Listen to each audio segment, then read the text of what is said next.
ಓಂ ನಮೋ ಭಗವತೆ ವಾಸುದೇವಾಯ. ಓಂ ನಮೋ ಭಗವತೆ ವಾಸುದೇವಾಯ. ಓಂ ನಮೋ ಭಗವತೆ ವಾಸುದೇವಾಯ. ಓಂ ಸುರಭ್ಯೇ ನಮಃ. ಓಂ ಸುರಭ್ಯೇ ನಮಃ. ಓಂ ಸುರಭ್ಯೇ ನಮಃ. ಮೂಕಂ ಕರೋತಿ ವಾಚಾಲಂ ಪಂಗುಂ ಲಂಘಾಯತೆ ಗಿರಿಂ ಯತ್ಕೃಪಾತಮಹಂ ವಂದೇ ಶ್ರೀಗುರುಂ ದೀನತಾರಿಣಂ ಶ್ರೀಚೈತನ್ಯಮೀಶ್ವರಂ ಪರಮಾನಂದಮಾಧವಂ.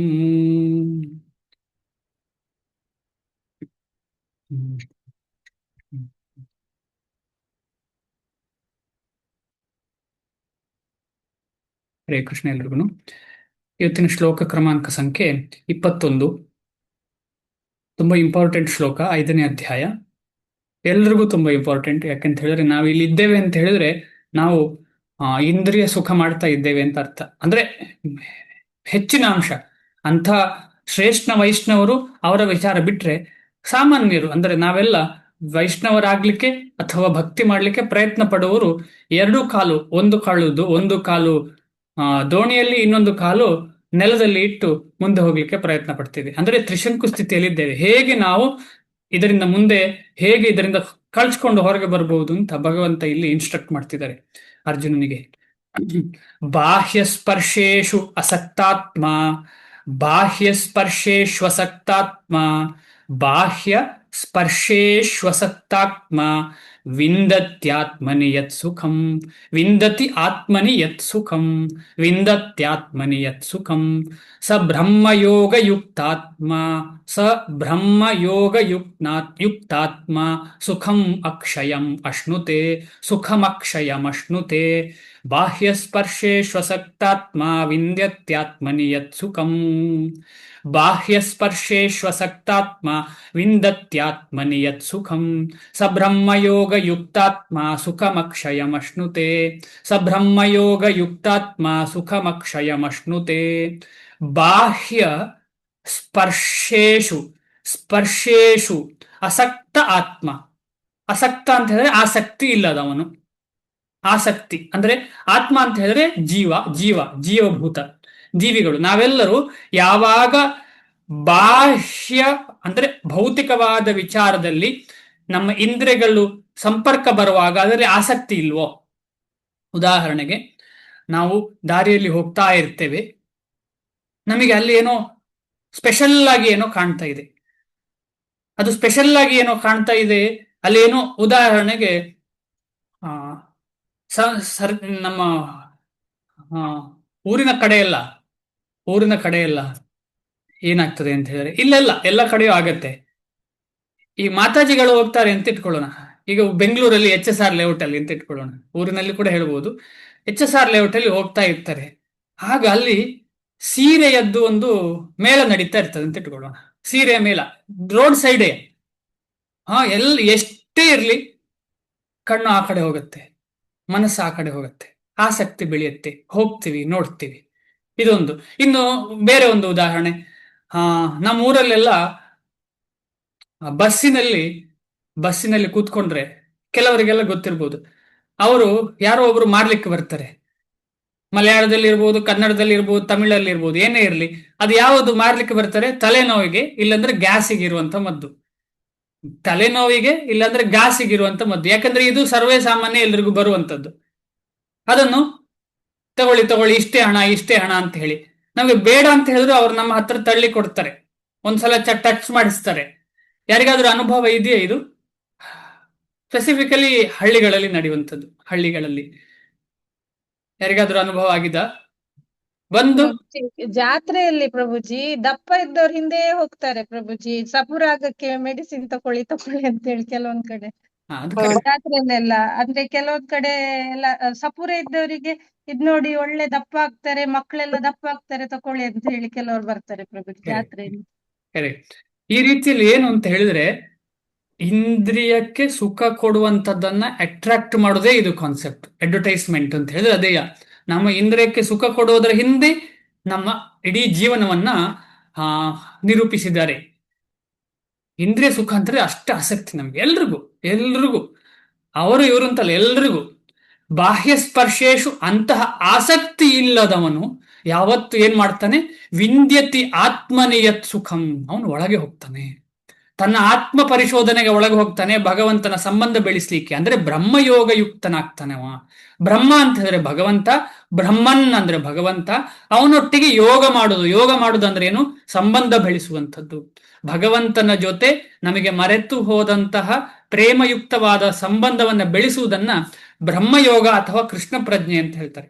ಯಾರದು ಮಾಡ್ತಾರೆ, ಬಾಹ್ಯ ಸ್ಪರ್ಶದಿಂದ ಅಸಕ್ತನಾದವನು, ಆಸಕ್ತಿಯೇ ಇಲ್ಲ ಅದರಲ್ಲಿ, ಬಾಹ್ಯದಲ್ಲಿ ಅವನು ತನ್ನ ಒಳಗೇ ಖುಷಿ ಪಡ್ತಾ ಇರ್ತಾನೆ.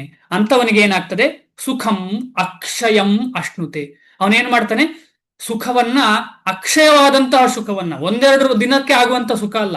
ಈಗ ನಾವು ಬಾಹ್ಯ ಸ್ಪರ್ಶದಿಂದ ಸಿಗುವ ಸುಖ ಎಷ್ಟು ದಿನ, ಈಗ ಚಿಕ್ಕ ಮಗುವಿಗೆ ಒಂದು ಗೊಂಬೆ ಬಂತು ಅಂತ ಹೇಳಿದ್ರೆ ಎಷ್ಟು ದಿನ ಗೊಂಬೆ, ಅವನು ಅಕಸ್ಮಾತ್ ಗೊಂಬೆ ಚೆನ್ನಾಗಿದೆ, ಏನು ಕೆಡಲ್ಲ, ಲೈಫ್ ಲಾಂಗ್ ಇದೆ ಅಂತ ಆದ್ರೂ ಕೂಡ ಅವನು ಸ್ವಲ್ಪ ದೊಡ್ಡದಾದ್ಮೇಲೆ ಅವನಿಗೆ ಅದರಲ್ಲಿ ಆಸಕ್ತಿ ಇಲ್ಲ, ಆ ಗೊಂಬೆಯಲ್ಲಿ ಏನು ಆಸಕ್ತಿ ಇಲ್ಲ, ಆ ಗೊಂಬೆಗೆ ಏನು ಬೆಲೆನೂ ಇಲ್ಲ. ಆಮೇಲೆ ಅವನು ಚಿಕ್ಕದಾಗಿರೋ ಆಡ್ತಾ ಇದ್ದೆ ಅಂತ ಹೇಳ್ಬೋದು ಅಷ್ಟೇ.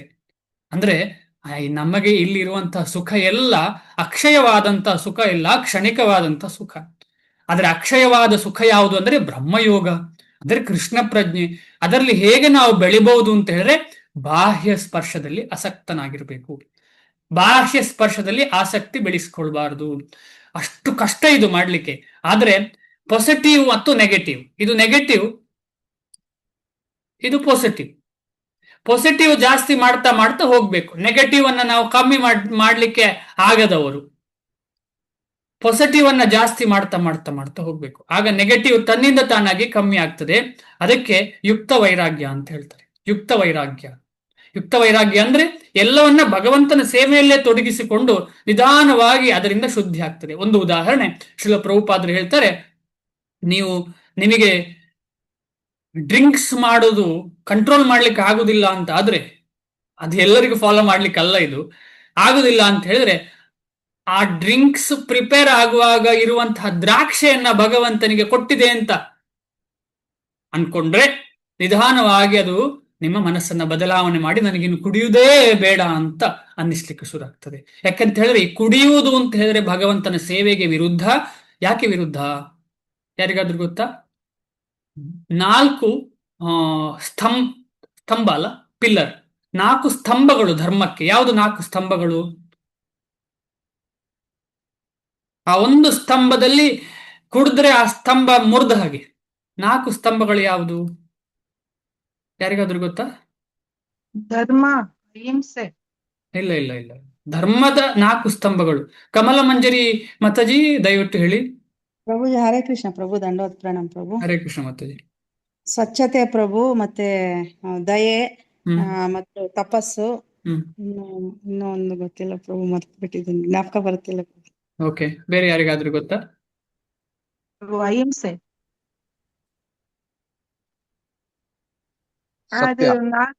ಹಾ, ಯಾರು ಹೇಳಿದ್ದದು? ಸತ್ಯ, ಸತ್ಯ, ಕರೆಕ್ಟ್. ಸತ್ಯಂ ದಯಾ ತಪಃ ಶೌಚಂ.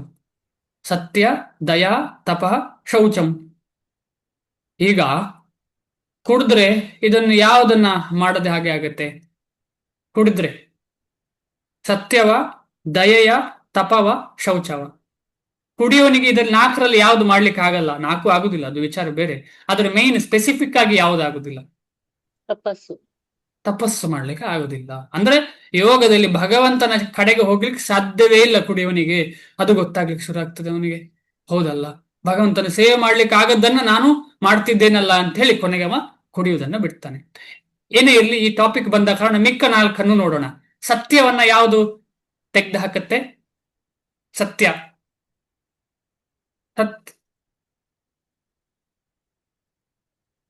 ಸತ್ಯ, ಜೂಜು. ಹಾ, ಜೂಜಾಡುದು. ದಯಾ,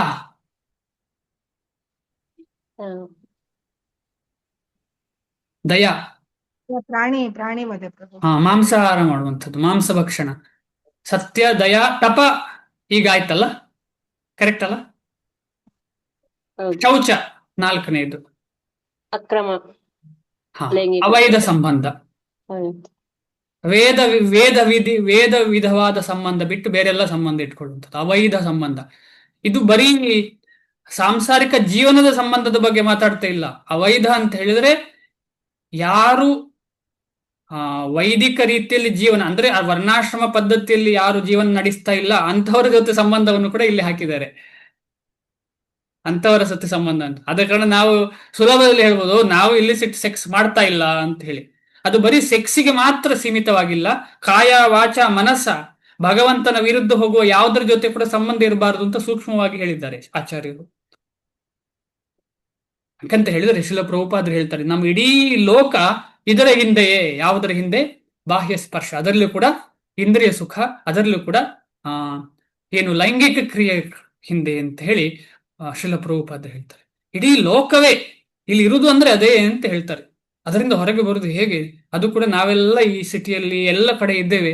ಅಲ್ಲಿ ಇಲ್ಲಿ ಎಲ್ಲ ನಮಗೆ ಮನಸ್ಸಿಗೆ ತೊಂದರೆ ಆಗುವಂಥದ್ದೇ ಇರುವಂಥದ್ದು. ಹೇಗೆ ಸಾಧ್ಯ? ಅದ ಕಾರಣ ಅದಷ್ಟು ಸುಲಭ ಸಾಧ್ಯ ಅಲ್ಲ. ಸುಲಭ ಸಾಧ್ಯ ಅಲ್ಲ ಇದು. ಸುಲಭ ಸಾಧ್ಯ ಅಲ್ಲದ ಕಾರಣ ನಾವು ಎಷ್ಟಾಗ್ತದೆ ಅಷ್ಟು ಭಗವಂತನ ಮೊರೆ ಹೋಗ್ಬೇಕು. ಭಗವಂತನಿಗೆ ಅರ್ಥ ಆಗ್ತದೆ ನಮ್ಮ ಸಂಕಷ್ಟ. ಭಗವಂತನಿಗೆ ಅರ್ಥ ಆಗ್ತದೆ. ಭಗವಂತ ಏನು? ಭಗವಂತ ನಮ್ಮ ಭಾವವನ್ನ ನೋಡ್ತಾನೆ. ಖಂಡಿತವಾಗಿ ನಮ್ಮನ್ನ ಇದರಿಂದ ಇಂತಹ ಸ್ಥಿತಿಯಿಂದ ಮೇಲೆ ಬರ್ಲಿಕ್ಕೆ ಹೆಲ್ಪ್ ಮಾಡ್ತಾನೆ ಭಗವಂತ. ಆದ ಕಾರಣ ಈ 4 ಪಿಲ್ಲರ್ ಸ್ಟ್ರಾಂಗ್ ಆಗಿರ್ಬೇಕು ಅಂತ ಹೇಳಿದ್ರೆ ಶ್ರೀಲ ಪ್ರಭುಪಾದರು ಹೇಳಿದಂತೆ ಈ 4 ನಿಯಮಗಳನ್ನ ನಾವು ಎಲ್ಲರೂ ಪರಿಪಾಲನೆ ಮಾಡಬೇಕು. ಮಾಡ್ಲಿಕ್ಕಾಗಿಲ್ಲ ಅಂತ ಹೇಳಿದ್ರೆ ಭಗವಂತನಲ್ಲಿ ವೈಷ್ಣವರಲ್ಲಿ ಹೇಳ್ಕೊಂಡು ಪ್ರೇ ಮಾಡಿಕೊಂಡು ಮುಂದೆ ಬರ್ಲಿಕ್ಕೆ ಪ್ರಯತ್ನ ಪಡಬೇಕು. ಅನುವಾದ ತುಂಬಾ ಅದ್ಭುತವಾದ ಭಾವಾರ್ಥ ಶಿಲ ಪ್ರಭುಪಾದರಿಗೆ ಜಯವಾಗಲಿ. ಹೀಗೆ ಮುಕ್ತನಾದ ಮನುಷ್ಯನಿಗೆ, ಹೇಗೆ ಮುಕ್ತನಾದ ಮನುಷ್ಯನಿಗೆ ಹಿಂದೆ ಹೇಳಿದ್ದು, ಹಿಂದಿನ ಶ್ಲೋಕದಲ್ಲಿ ಹೇಳಿದ್ದು, ಯಾವುದರಿಂದಲೂ ಡಿಸ್ಟರ್ಬ್ ಆಗದೆ ಇರುವವನು. ಸುಖ ಸಿಗುವಾಗ ಅದರಿಂದಲೂ ಡಿಸ್ಟರ್ಬ್ ಆಗುದಿಲ್ಲ, ದುಃಖ ಸಿಗುವಾಗ್ಲೂ ಡಿಸ್ಟರ್ಬ್ ಆಗುದಿಲ್ಲ, ಸ್ಥಿರನಾಗಿರ್ತಾನೆ ಅವನು. ಅಂಥವನು ಮುಕ್ತನಾದವನು ಅಂತ ಈಗಾಗಲೇ ಗೊತ್ತಾಗಿದೆ ನಮಗೆ ಹಿಂದಿನ ಶ್ಲೋಕದಲ್ಲಿ. ಅಂಥವನಿಗೆ ಐಹಿಕ ಇಂದ್ರಿಯ ಸುಖದ ಆಕರ್ಷಣೆ ಇಲ್ಲ. ನಾನು ಅಂಥವನಲ್ಲ, ಆದ ಕಾರಣ ನನಗೆ ಐಹಿಕ ಇಂದ್ರಿಯ ಸುಖದ ಆಕರ್ಷಣೆ ಇದೆ. ಇದನ್ನ ನಾವು ನೇರವಾಗಿ ನನಗೆ ಅಪ್ಲೈ ಮಾಡ್ಲಿಕ್ಕೆ ಆಗ್ತಿಲ್ಲ, ಆದ್ರೆ ಒಂದಲ್ಲ ಒಂದು ದಿನ ಇದನ್ನ ಅಪ್ಲೈ ಮಾಡ್ಲಿಕ್ಕೆ ಆಗು ಹಾಗೆ ನನ್ನ ಜೀವನ ಬದಲಾವಣೆ ಆಗ್ಬೇಕು. ಅದು ಹೇಗೆ ಸಾಧ್ಯ ಅಂತ ಹೇಳಿದ್ರೆ ಎರಡನೇದು ಅಪ್ಲೈ ಮಾಡಬಹುದು. ಅವನು ಯಾವಾಗಲೂ ಆಂತರ್ಯದಲ್ಲಿ ಸುಖವನ್ನು ಅನುಭವಿಸುತ್ತಾ ಸಮಾಧಿ ಸ್ಥಿತಿಯಲ್ಲಿ ಇರುತ್ತಾನೆ. ಈ ಭಗವಂತನ ಸೇವೆ ಮಾಡುವುದನ್ನ ನಾವು ಜಾಸ್ತಿ ಮಾಡ್ತಾ ಹೋಗ್ಬೇಕು.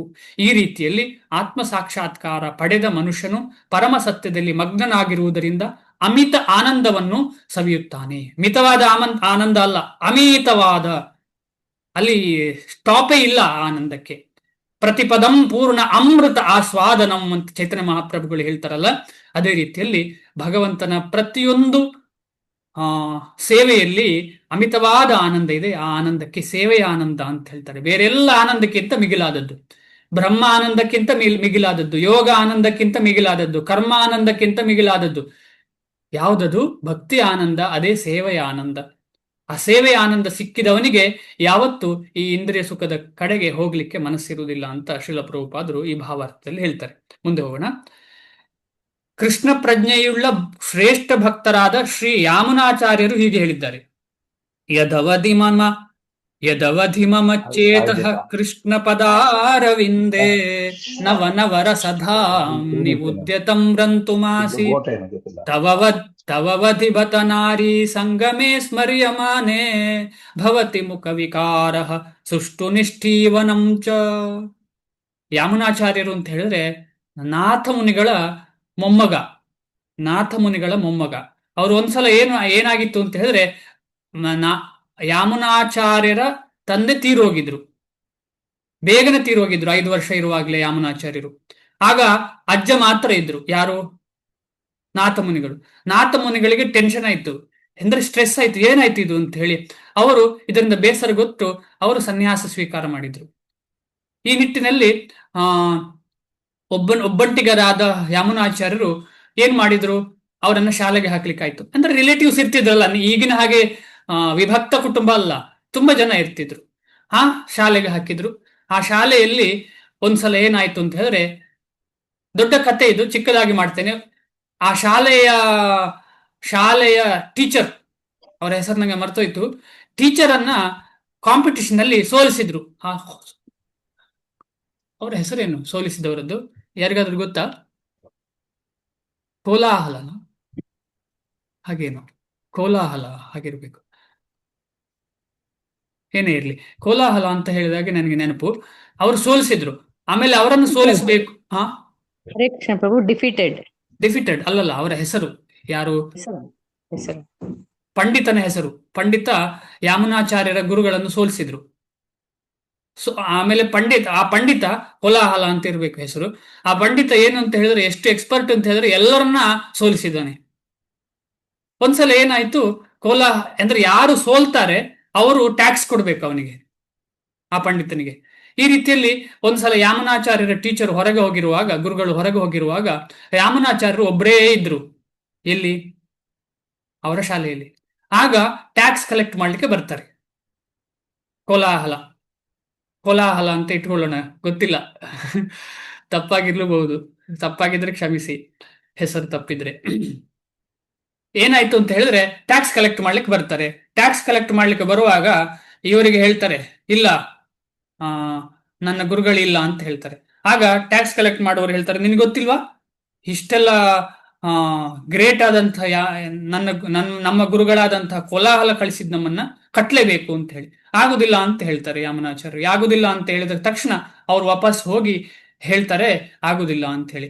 ಆಮೇಲೆ ಈ ಯಾಮನಾಚಾರ್ಯ ಹೇಳ್ತಾರೆ, ನನ್ನನ್ನು ಸೋಲಿಸಿದ್ರೆ ಮಾತ್ರ ಸಾಕು ಅಂತ ಹೇಳಿ, ನೀನು ನನ್ನ ಗುರುಗಳನ್ನು ಸೋಲಿಸಿದ್ಯಲ್ಲ, ನನ್ನನ್ನು ಸೋಲಿಸು ನೋಡೋಣ ಅಂತ ಹೇಳಿ. ಹಾಗೆ ರಾಜನಿಗೂ ಗೊತ್ತಾಗತ್ತೆ. ಅವರಿಬ್ಬರ ನಡುವೆ ಸ್ಪರ್ಧೆ ಬೆಳೀತದೆ. ಯಾರೊಟ್ಟಿಗೆ? ಚಿಕ್ಕ ಮಗುವಾದಂತಹ 5 ವರ್ಷದ ಯಾಮನಾಚಾರ್ಯರು ಮತ್ತು ತುಂಬಾ ಎಲ್ಲರನ್ನ ಸೋಲಿಸಿದಂತಹ ಮಹಾಜ್ಞಾನಿಯಾದಂತಹ ಕೋಲಾಹಲ, ಪಂಡಿತನಾದಂತಹ ಕೋಲಾಹಲ. ಅಲ್ಲಿ 3 ಪ್ರಶ್ನೆಗಳನ್ನ ಕೇಳ್ತಾರೆ. ಎಕ್ಸಾಕ್ಟ್ ನನಗೆ ನೆನಪಿಲ್ಲ ಯಾವ ಪ್ರಶ್ನೆಗಳು ಅಂತ ಹೇಳಿ. 3 ಪ್ರಶ್ನೆಯನ್ನ ಯಾರು ಕೇಳ್ತಾರೆ? ಯಾಮನಾಚಾರ್ಯರು ಕೇಳ್ತಾರೆ. ಇದನ್ನ ನೀನು ಉತ್ತರ ಕೊಡ್ಬೇಕಿದಕ್ಕೆ ಅಂತ ಹೇಳಿ. 1ನೇ ಪ್ರಶ್ನೆ ಏನು ಅಂತ ಹೇಳಿದ್ರೆ, ನಿನ್ನ ಅಮ್ಮ ಬಂಜೆ ಅಂತ ನೀನು ಪ್ರೂವ್ ಮಾಡಬೇಕು ಅಂತ ಹೇಳಿ. ಕೋಲಾಹಲನ ಅಮ್ಮ ಬಂಜೆ ಅಂತ ಪ್ರೂವ್ ಮಾಡಬೇಕು ಅಂತ ಹೇಳಿ. ಯಾರಾದ್ರೂ ಕೇಳಿದ್ದೀರಾ ಈ ಪ್ರಶ್ನೆ? ಬಂಜೆ ಅಂದ್ರೆ ಮಕ್ಕಳಿಲ್ಲದ ತಾಯಿ. ಬಂಜೆ ಅಂತ ಪ್ರೂವ್ ಮಾಡಬೇಕು ಅಂತ ಹೇಳಿ. ಅದಕ್ಕೆ ಪ್ರೂವ್ ಮಾಡ್ಲಿಕ್ಕೆ ಆಗ್ಲಿಲ್ಲ, ಸೋತು ಬಿಟ್ಟ. ಇನ್ನೊಂದು ಪ್ರಶ್ನೆ ಅದೇ ರೀತಿಯಲ್ಲಿ ಕೇಳ್ತಾರೆ, ರಾಜ ಒಳ್ಳೆಯವನು ಅಂತ ಹೇಳಿ, ರಾಜ ಒಳ್ಳೆಯವನ ಅಲ್ಲ ಅಂತ ಪ್ರೂವ್ ಮಾಡಬೇಕು. ಅಲ್ಲ, ಒಳ್ಳೆಯವನು ಅಂತ ಹೇಳಿ ಪ್ರೂವ್ ಮಾಡ್ಬೇಕು, ಹಾಗೇನೋ ಅಂತ ಹೇಳಿ. ಆಮೇಲೆ 3ನೇ ಪ್ರಶ್ನೆ, ರಾಣಿ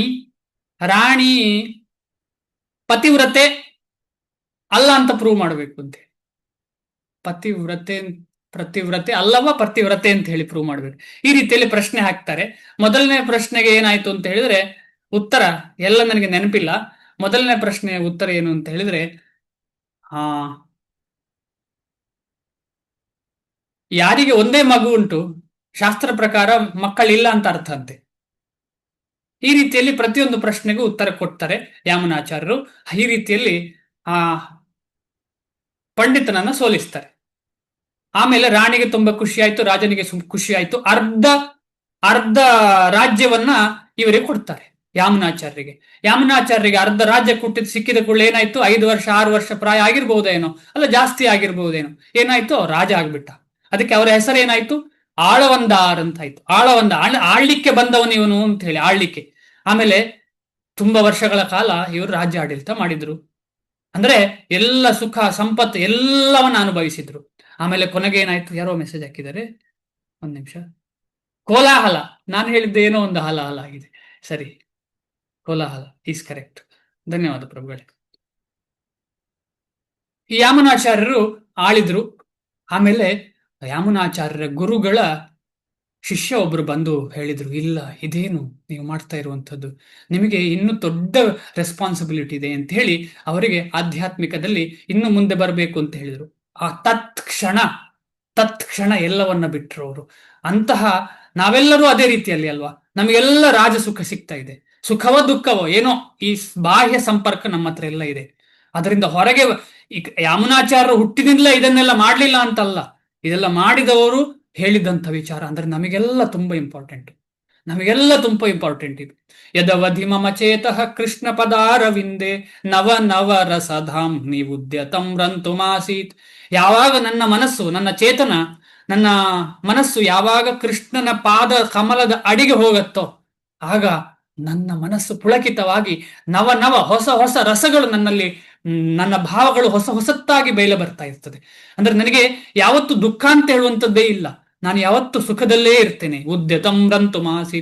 ಆದರೆ ತವವಧಿ ಬತನಾರಿ ಸಂಗಮೇ ಸ್ಮರ್ಯಮಾನೆ ಭವತಿ ಮುಖ ವಿಕಾರ ಸುಷ್ಟು ನಿಷ್ಠೀವನಂ ಚ ಆದರೆ ನನಗೆ ಯಾವಾಗ ಇಂದ್ರಿಯ ಸುಖದ ಹಿಂದೆ ಹೋಗುವಂತಹ ಲಕ್ಷಣಗಳು ಕಾಣ್ತದೋ ಆಗ ನನ್ನ ಮುಖವು ವಿಕಾರಗೊಂಡು ನನ್ನ ಮುಖಕ್ಕೆ ನಾನೇ ಉಗುಳು ಹಾಗೆ ನನಗೆ ಭಾವನೆ ಆಗ್ತದೆ.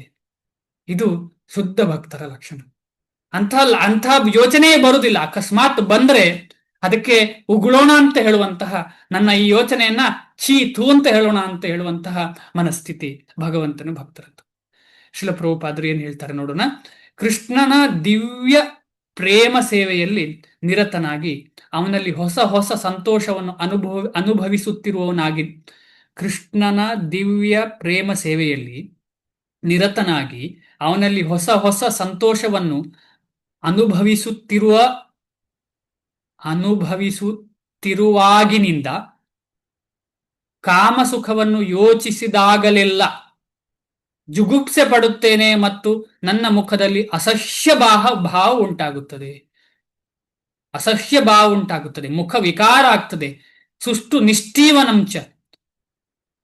ಬ್ರಹ್ಮಯೋಗದಲ್ಲಿ ಅಥವಾ ಕೃಷ್ಣ ಪ್ರಜ್ಞೆಯಲ್ಲಿ ಇರುವ ಮನುಷ್ಯನು ಭಗವಂತನ ಪ್ರೇಮ ಪೂರ್ವಕ ಸೇವೆಯಲ್ಲಿ ಎಷ್ಟು ಮೈ ಮರೆತು ಇರುತ್ತಾನೆ ಎಂದರೆ ಆತನಿಗೆ ಐಹಿಕ ಇಂದ್ರಿಯ ಸುಖದಲ್ಲಿ ಆಸಕ್ತಿಯೇ ಹೋಗಿಬಿಡುತ್ತದೆ. ನಾವೆಲ್ಲ ಈ ಸ್ಟೇಜಲ್ಲಿ ಇಲ್ಲ ಅಲ್ಲ, ಈ ಬ್ರಹ್ಮಯೋಗ ಸ್ಟೇಜಲ್ಲಿ ಇಲ್ಲ, ಹೌದಲ್ವಾ? ನಮಗೆ ಹೊರಗೆ ಹೋಗುವಾಗ ಕಾರ್ ತಗೊಳ್ಬೇಕು ಅಂತ ಅನ್ನಿಸ್ತದೆ, ಆಮೇಲೆ ಏನೇನೋ ಅನ್ನಿಸ್ತದೆ, ಆಮೇಲೆ ಹೋಟ್ಲಿಗೆ ಹೋಗ್ಬೇಕು ಅಂತ ಅನ್ನಿಸ್ತದೆ, ಹಾಗೆ ಮಾಡಬೇಕು ಹೀಗೆ ಮಾಡಬೇಕು ಅಂತ ಅನ್ನಿಸ್ತದೆ, ಇಂದ್ರಿಯ ಸುಖ ಬೇರೆ ಬೇರೆ ರೀತಿಯಲ್ಲಿ ಅನುಭವಿಸ್ಬೇಕು ಅಂತ ಅನ್ನಿಸ್ತದೆ ನಮಗೆ. ನಾವು ಈ ಸ್ಟೇಜಲ್ಲಿ ಸತ್ಯವಾಗಿ ಇಲ್ಲ ಅಲ್ಲ. ಹೇಳ್ಬೋದು, ನಾವು ಕೃಷ್ಣ ಪ್ರಜ್ಞೆಯಲ್ಲಿ ಡೆವಲಪ್ ಆಗ್ತಿದ್ದೇವೆ ಅಂತೆಲ್ಲ ಹೇಳಿ, ಎಷ್ಟರ ಮಟ್ಟಿಗೆ ಆಗ್ತಿದ್ದೇವೆ ಅಂತ ಹೇಳಿ ಟೆಸ್ಟೇ ಇದು ಟೆಸ್ಟ್ ನಮಗೆ. ಎಷ್ಟರ ಮಟ್ಟಿಗೆ ನಾವು ಭಗವಂತನ ಕಡೆ ನಿಜವಾಗಿ ಬ್ರಹ್ಮಯೋಗ ಅಥವಾ ಕೃಷ್ಣ ಪ್ರಜ್ಞೆಯಲ್ಲಿ ಇದ್ದೇವೆ ಅಂತ ಹೇಳುವುದಕ್ಕೆ ದೊಡ್ಡ ಟೆಸ್ಟ್. ಬೇರೆ ಯಾರು ಹೇಳಬೇಕಾಗಿಲ್ಲ, ನಮಗೆ ಅರ್ಥ ಆಗ್ತದೆ ನಾವು ಯಾವ ಸ್ಥಿತಿಯಲ್ಲಿ ಇದ್ದೇವೆ, ಯಾವ ಸ್ತರದಲ್ಲಿದ್ದೇವೆ ಕೃಷ್ಣ ಪ್ರಜ್ಞೆಯಲ್ಲಿ. ಈಗ ತಾನೇ 1ನೇ ಕ್ಲಾಸಲ್ಲಿ ಬಂದು ಪರ್ಮನೆಂಟ್ ಆಗಿ 1ನೇ ಕ್ಲಾಸಲ್ಲೇ ಇರ್ತೇವಾ ಅಥವಾ ಮುಂದೆ ಹೋಗ್ಲಿಕ್ಕೆ ಸಾಧ್ಯ ಇದೆಯೋ, ಇದೆಲ್ಲ ನಮಗೆ ಗೊತ್ತಾಗತ್ತೆ ಇದನ್ನ ಓದುವಾಗ. ಜಡ ವಸ್ತುವಿನ ಸಂಬಂಧಿಸಿದಂತೆ ಅತ್ಯುನ್ನತ ಸುಖವೆಂದರೆ ಕಾಮಸುಖ. ಶ್ರೀಲ ಪ್ರಭುಪಾದರು ಇಲ್ಲಿ ಹೇಳ್ತಿದ್ದಾರೆ ನೋಡಿ, ಜಡ ವಸ್ತುವಿಗೆ ಸಂಬಂಧಿಸಿದಂತೆ ಅತ್ಯುನ್ನತ ಸುಖವೆಂದರೆ ಕಾಮಸುಖ. ಇಡೀ ಪ್ರಪಂಚವೇ ಅದರ ಮೋಡಿಗೆ ಸಿಲುಕಿ ನಡೆಯುತ್ತಿದೆ. ಇಡೀ ಪ್ರಪಂಚವೇ ಅದರ ಮೋಡಿಗೆ ಸಿಲುಕಿ ನಡೆಯುತ್ತಿದೆ. ಪ್ರಾಪಂಚಿಕನಾದವನು ಈ ಪ್ರೇರಣೆಯಿಲ್ಲದೆ ಕೆಲಸವನ್ನೇ ಮಾಡಲಾರ. ಭೌತಿಕ ವ್ಯಕ್ತಿ ಈ ಕಾಮಸುಖದ ಪ್ರೇರಣೆ ಇಲ್ಲದೆ ಏನು ಕೆಲಸವನ್ನೇ ಮಾಡಲಾರ. ಆದರೆ ಕೃಷ್ಣ ಪ್ರಜ್ಞೆಯಲ್ಲಿ ತೊಡಗಿರುವವನು ಲೈಂಗಿಕ ಸುಖವನ್ನು ದೂರ ಇಡುತ್ತಾನೆ. ಅವನು ಅದಿಲ್ಲದೆಯೇ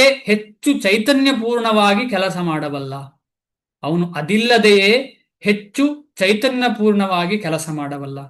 ಆತ್ಮ ಸಾಕ್ಷಾತ್ಕಾರಕ್ಕೆ ಇದೇ ಪರೀಕ್ಷೆ. ಆಧ್ಯಾತ್ಮಿಕ ಸಾಕ್ಷಾತ್ಕಾರಕ್ಕೂ ರತಿ ಸುಖಕ್ಕೂ ಹೊಂದಾಣಿಕೆಯಾಗುವುದಿಲ್ಲ. ಕೃಷ್ಣ ಪ್ರಜ್ಞೆಯಲ್ಲಿರುವ ಮನುಷ್ಯನು ಮುಕ್ತ ಆತ್ಮನಾಗಿರುವುದರಿಂದ ಅವನಿಗೆ ಯಾವುದೇ ಇಂದ್ರಿಯ ಸುಖದ ಆಕರ್ಷಣೆ ಇರುವುದಿಲ್ಲ.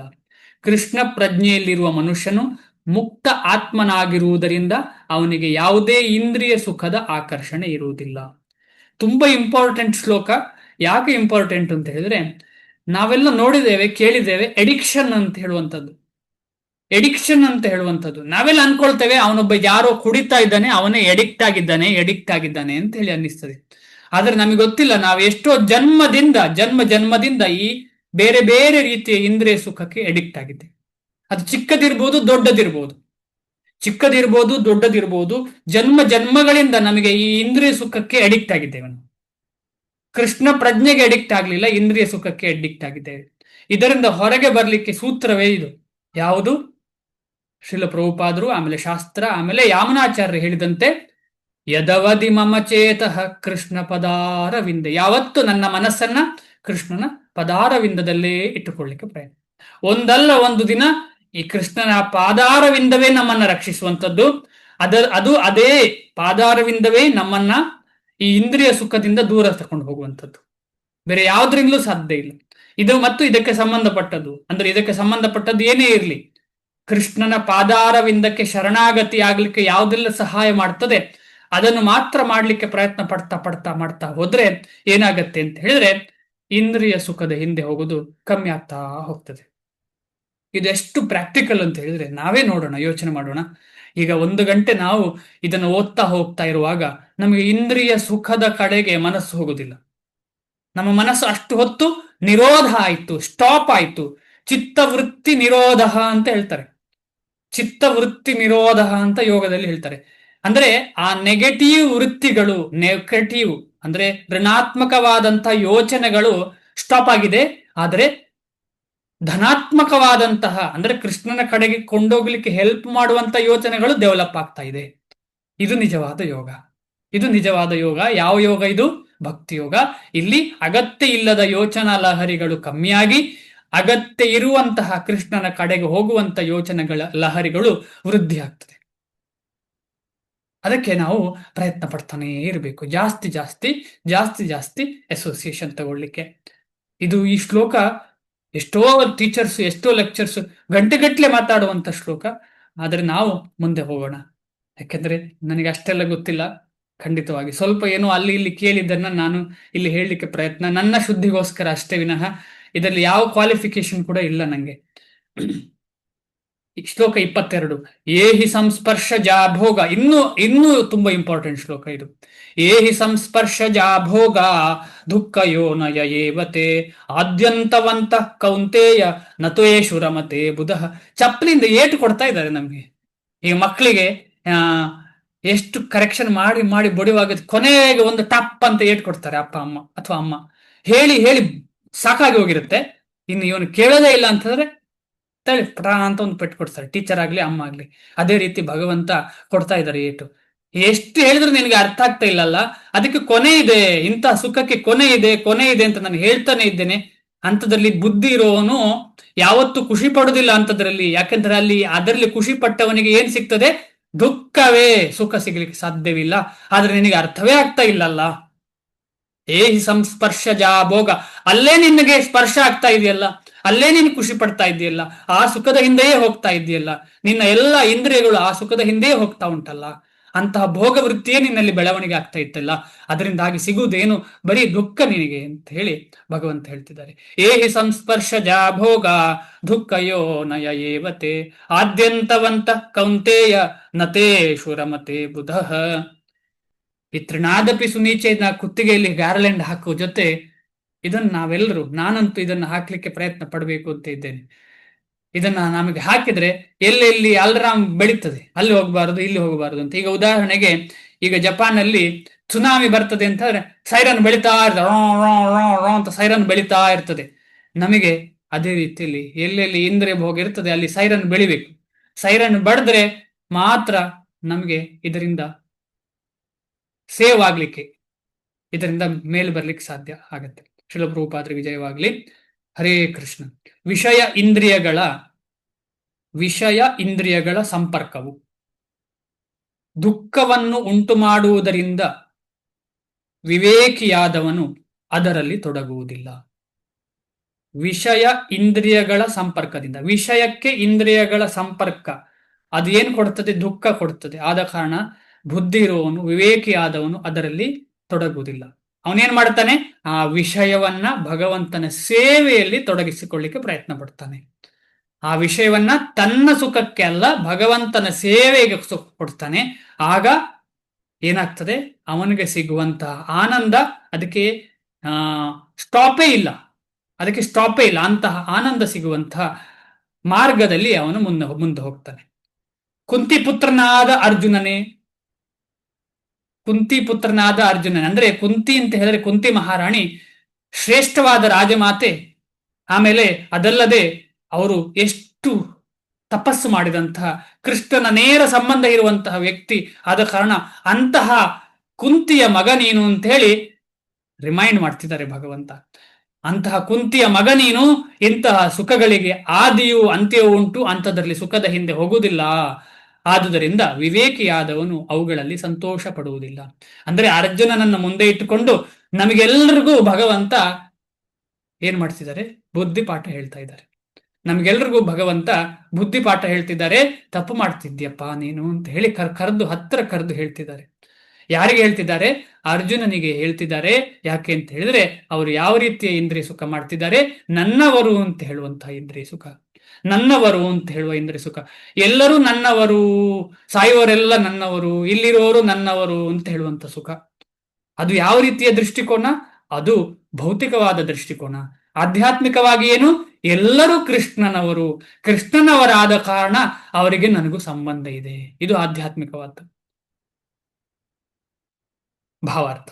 ಐಹಿಕ ಇಂದ್ರಿಯಗಳ ಸುಖಗಳು ಐಹಿಕ ಇಂದ್ರಿಯಗಳ ಸಂಪರ್ಕದಿಂದ ಉಂಟಾಗುತ್ತದೆ. ಸಿಂಪಲ್, ಅಷ್ಟೇನು ಕಷ್ಟ ಇಲ್ಲ ಅರ್ಥ ಆಗ್ಲಿಕ್ಕೆ. ಇವೆಲ್ಲ ಅಲ್ಪಕಾಲದವು, ಏಕೆಂದರೆ ದೇಹವೇ ಅಲ್ಪಕಾಲದ್ದು. ಅಲ್ಪಕಾಲದ್ದಾದ ಯಾವುದರಲ್ಲಿಯೂ ಮುಕ್ತ ಆತ್ಮನಿಗೆ ಆಸಕ್ತಿ ಇಲ್ಲ. ಟೆಂಪರರಿ ಆದ್ರಲ್ಲಿ ಆಸಕ್ತಿ ಇಲ್ಲ. ಅಲೌಕಿಕವಾದ ಸುಖಗಳನ್ನು ಚೆನ್ನಾಗಿ ಬಲ್ಲ ಮುಕ್ತ ಆತ್ಮನು ಹುಸಿ ಸಂತೋಷವನ್ನು ಸವಿಯಲು ಒಪ್ಪುವುದಾದರೂ ಹೇಗೆ? ಅಲೌಕಿಕವಾದ ಶುದ್ಧವಾದ ಸುಖವನ್ನ ಪಡಿಲಿಕ್ಕೆ ಆಸಕ್ತಿ ಇರುವವನು ಈ ರೀತಿಯ ಟೆಂಪರರಿ ಆಸಕ್ತಿ ಯಾಕೆ ಇಷ್ಟಪಡ್ತಾನೆ? ಅದನ್ನು ಒಪ್ಲಿಕ್ಕೂ ಸಾಧ್ಯ ಇಲ್ಲ.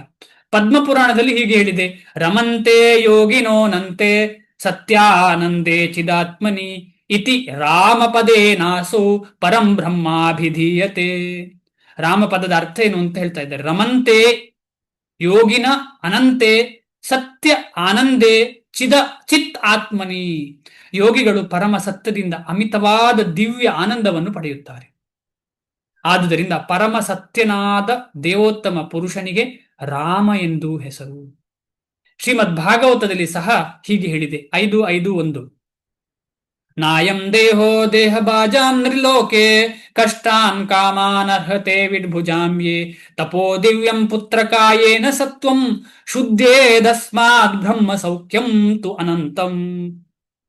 ನನ್ನ ಪ್ರೀತಿಯ ಪುತ್ರರೇ, ಈ ಮಾನವ ರೂಪದಲ್ಲಿರುವಾಗ ಇಂದ್ರಿಯ ಸಂತೋಷಕ್ಕಾಗಿ ಬಹಳ ಕಷ್ಟಪಡುವ ಅಗತ್ಯವಿಲ್ಲ.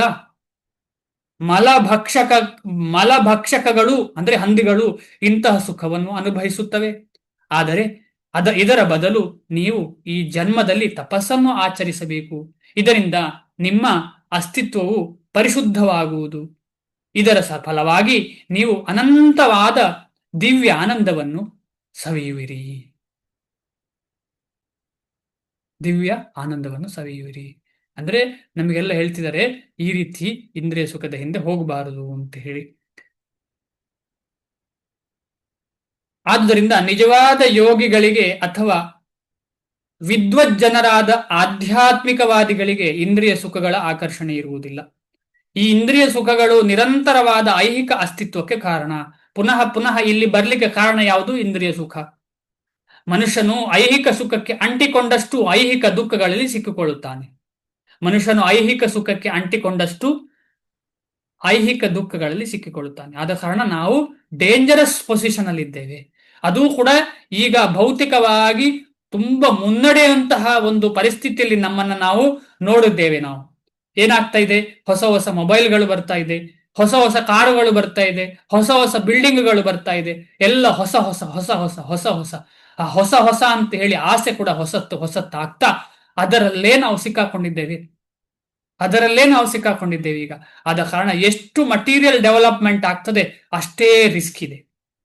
ಆದ ಕಾರಣ ಹಿಂದಿನವರು ಯಾರು ವರ್ಣಾಶ್ರಮವನ್ನು ಚೆನ್ನಾಗಿ ಪರಿಪಾಲನೆ ಮಾಡ್ತಾ ಇದ್ರು, ಇದ್ದದರಲ್ಲಿ ಸುಖ ಸಂತೋಷ ಪಡ್ತಾ ಇದ್ರು.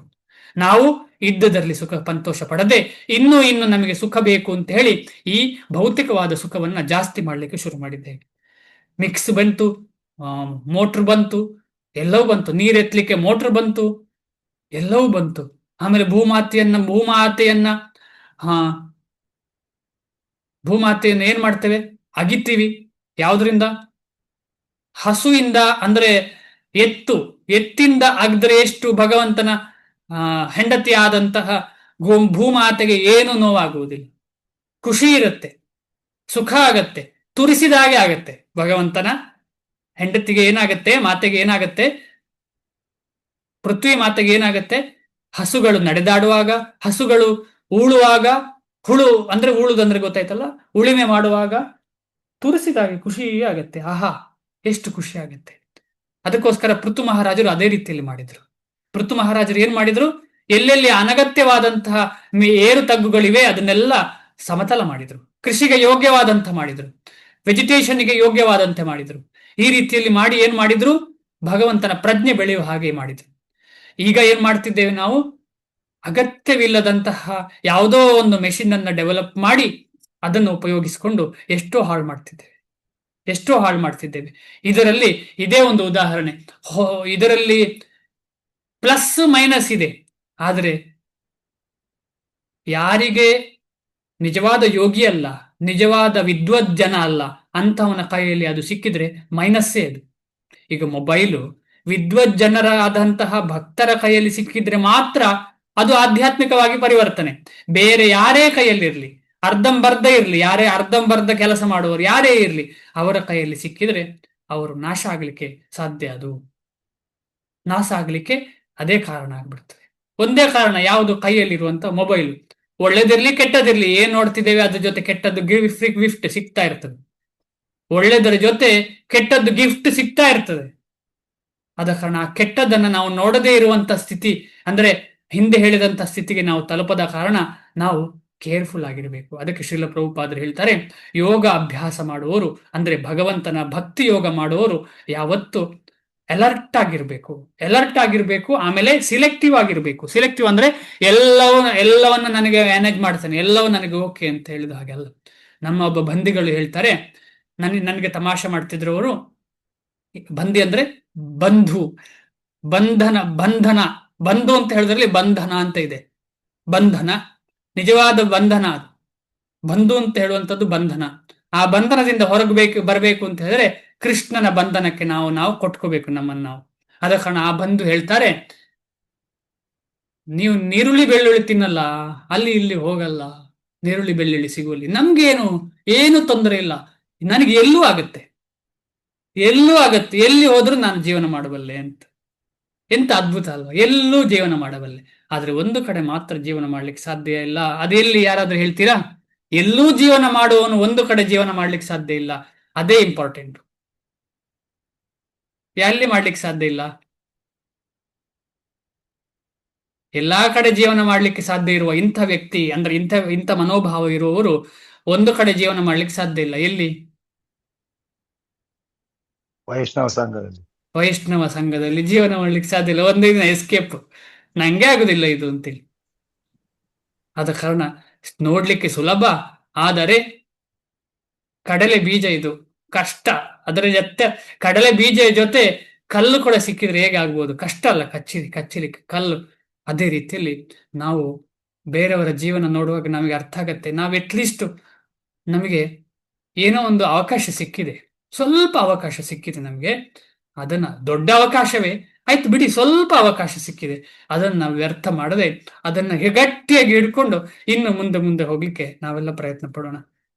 ಇಷ್ಟು ಹೇಳಿ ಇವತ್ತಿಗೆ ಈ ಶ್ಲೋಕಕ್ಕೆ ವಿರಾಮ. ನಾಳೆ 23ನೇ ಶ್ಲೋಕ ನೋಡೋಣ.